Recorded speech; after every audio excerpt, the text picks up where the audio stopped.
ദക്ഷിണേന്ത്യയിൽ കോൺഗ്രസിന്റെ അവസ്ഥ ഇപ്പോൾ എങ്ങനെയാണ്? ആ രീതിയിലേക്കാണ് തൃണമൂൽ കോൺഗ്രസും ഇപ്പോൾ മാറിക്കൊണ്ടിരിക്കുന്നത്.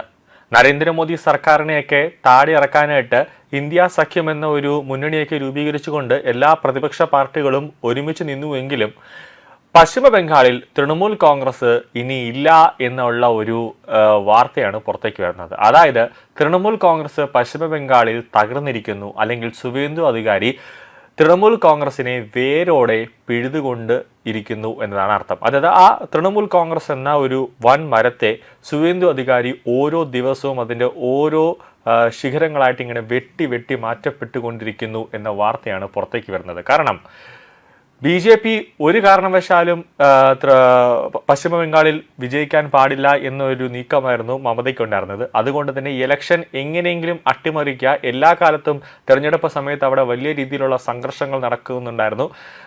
അവിടുത്തെ തൃണമൂലിൻ്റെ ഏറ്റവും വലിയൊരു ഗുണ്ടാ നേതാവായ ജഹാംഗീർ ഒക്കെ വെച്ചിട്ടാണ് വലിയ രീതിയിൽ അവിടെ കലാപമൊക്കെ നടത്തിക്കൊണ്ടിരുന്നത്.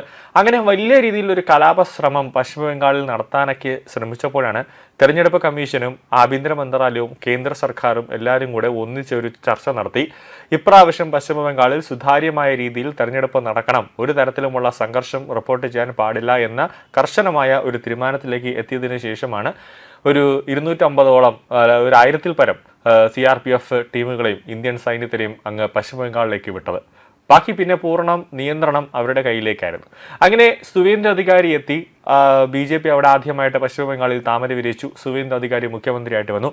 അതിനുശേഷം തൃണമൂൽ കോൺഗ്രസിന്റെ ഓരോ കള്ളത്തനങ്ങളും ഓരോ ഉഡായിപ്പുകളും എടുത്തിട്ട് കുടഞ്ഞ് പരിശോധിക്കാനായിട്ട് തൃണമൂൽ കോൺഗ്രസിന്റെ ഒരു അന്ത്യം തന്നെ കുറിക്കാനായിട്ട് സുവേന്ദു അധികാരി ഒരു നീക്കം നടത്തുകയാണ്. അതായത് ഓരോ ദിവസവും ഈ 15 വർഷം കൊണ്ട് തൃണമൂൽ കോൺഗ്രസ്സുകാർ അവിടെ ചെയ്തു കൂട്ടിയ ഓരോ പദ്ധതികളുടെയും അന്വേഷണങ്ങൾ പ്രഖ്യാപിക്കുമ്പോൾ ഇത് പേടിച്ചുകൊണ്ട് പശ്ചിമ ബംഗാളിൽ നിന്ന് തന്നെ ഓടി ഒളിക്കുകയാണ് തൃണമൂൽ കോൺഗ്രസിലെ നേതാക്കൾ. ഒരു കാര്യം തുറന്നു പറഞ്ഞാൽ, ഇനി വരുന്ന ദിവസങ്ങളിൽ ബംഗാളിൽ നിന്നും തൃണമൂൽ കോൺഗ്രസ് എന്ന പാർട്ടി തന്നെ ഇല്ലാതാക്കും. മമത അവിടെ ഒറ്റയ്ക്കായി ആ തൃണമൂൽ കോൺഗ്രസിന്റെ ഓഫീസിൽ മമത മാത്രമായിട്ടിരിക്കും. കാരണം അവരുടെയൊക്കെ നെഞ്ചത്ത് തന്നെയാണ് സുവേന്ദു അധികാരി ഒരു നിർണായകമായ ഒരു വെടി പൊട്ടിച്ചിരിക്കുന്നത്. തൃണമൂൽ നേതാക്കന്മാർ ഇത്രയും കാലം ചെയ്തു കൂട്ടിയ ഓരോ കാര്യങ്ങളിലും ഒരു പരിശോധന തന്നെ ഉണ്ടാകുമെന്ന് സുവേന്ദു പറഞ്ഞതോടെ തൃണമൂൽ നേതാക്കന്മാരുടെ ഒരു പൊടി പോലും അവിടെ കാണാനില്ല.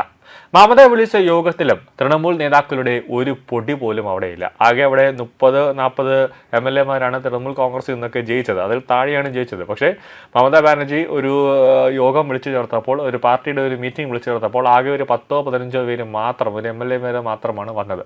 ബാക്കി ആരും അങ്ങോട്ട് തിരിഞ്ഞു പോലും നോക്കിയിട്ടില്ല.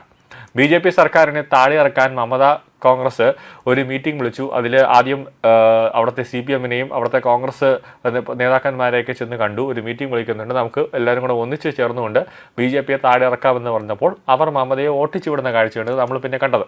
ഇപ്പോൾ യഥാർത്ഥത്തിൽ എന്താണ് അവിടെ പശ്ചിമ ബംഗാളിൽ നടന്നതെന്ന് ചോദിച്ചു കഴിഞ്ഞാൽ, BJP സർക്കാർ അധികാരത്തിൽ വന്നതിന് പിന്നാലെ മുൻകാല പ്രവർത്തനങ്ങൾ പരിശോധിക്കുമെന്ന് പ്രഖ്യാപിച്ചതോടെ സംസ്ഥാനത്തെ 128 നഗരസഭകളിൽ ഭൂരിഭാഗവും ഭരിക്കുന്ന തൃണമൂൽ കോൺഗ്രസിന് കനത്ത തിരിച്ചടിയാണ് ഉണ്ടായിരിക്കുന്നത്. അന്വേഷണം ഭയന്ന് തൃണമൂലിന്റെ നിരവധി കൗൺസിലർമാർ രാജിവെച്ചു. ചെയർപേഴ്സൺമാരുടെ അടക്കം നിരവധി ഭാരവാഹികൾ ഓഫീസുകളിൽ പോകാതായതോടെ ജനങ്ങൾക്ക് നൽകി വരുന്ന സേവനങ്ങൾ ഇപ്പോൾ പ്രതിസന്ധിയിലാണ്. ചെയർപേഴ്സൺമാർ ഓഫീസിൽ വരുന്നില്ല, കൗൺസിലർമാർ രാജിവെക്കുന്നു. അതിനാൽ അഡ്മിനിസ്ട്രേറ്റർമാരെ നിയമിച്ചു തുടങ്ങി. വലിയ രീതിയിൽ ഓരോ പരിശോധന കർശനമായി തുടങ്ങിയതോടുകൂടി എല്ലാ പരിശോധനയും നടത്താനായിട്ട് സുവേന്ദു അധികാരി ഉത്തരവിട്ടതോടുകൂടി അറസ്റ്റ് ഉൾപ്പെടെ ഉണ്ടാകുമെന്ന ഭയത്തിലാണ് ഈ കൗൺസിലർമാരടക്കം രാജിവെക്കുന്നതും അവർ ഒളിവിൽ പോകുന്നതും. കാരണം വലിയ രീതിയിലുള്ള അഴിമതികളാണ് ഇവർ ഇത്രയും കാലം നടത്തിയത്. ഏതാനും ദിവസങ്ങൾക്കകം മൺസൂൺ എത്തും. ചെയർപേഴ്സൺമാർക്കും കൗൺസിലർമാർക്കും വേണ്ടി കാത്തിരിക്കാനാകില്ല. അവർ സഹകരിച്ചാൽ നന്ന്, ഇല്ലെങ്കിൽ നടപടി സ്വീകരിക്കുമെന്നാണ് നഗരവികസന മന്ത്രി അഗ്നിമിത്ര പോളിനെ ഉദ്ധരിച്ച് ദി ടെലിഗ്രാഫ് പത്രം റിപ്പോർട്ട് ചെയ്യുന്നത്. നോർത്ത് 24 പർഗാനാസിലെ ഹാലി സഹറിലും അതോടൊപ്പം തന്നെ ഫട്പാറയിലും ഭൂരിപക്ഷം കൗൺസിലർമാരും രാജിവെച്ചു.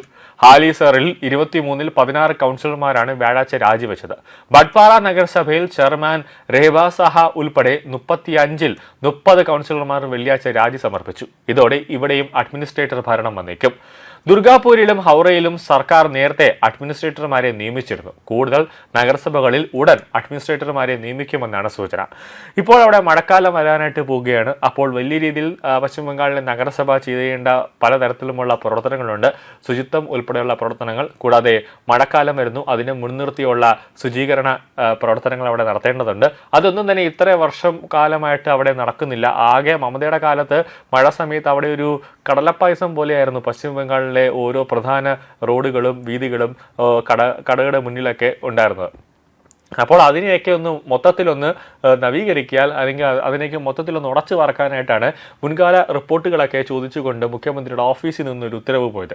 അങ്ങനെയാണ് അവിടുത്തെ, അതുമാത്രമല്ല അഗ്നിമിത്ര പോൾ അവിടുത്തെ നഗരകാര്യ മന്ത്രിയാണ്, പുള്ളിക്കാരിയും ഇതുമായി ബന്ധപ്പെട്ട് റിപ്പോർട്ട് ചോദിച്ചു. ഈ റിപ്പോർട്ട് ചോദിച്ചതോടുകൂടിയാണ് ഓരോ കൗൺസിലർമാരും രാജിവെച്ച് എവിടെയൊക്കെയോ ഓടിയത്. കാരണം അഗ്നിമിത്ര പോൾ എന്ന് പറഞ്ഞാൽ പേര് പോലെ തന്നെയാണ്, അഗ്നിയാണ്, തീയാണ്. മുന്നിൽ നിൽക്കുന്നവൻ അഴിമതിയാണെങ്കിൽ അവൻ്റെ തലമണ്ട അടിച്ചു പൊളിക്കുന്ന ഒരു സ്വഭാവമാണ് അഗ്നിമിത്ര പോൾ കാണിക്കുന്നത്. സ്പോട്ടിൽ തന്നെ നടപടി.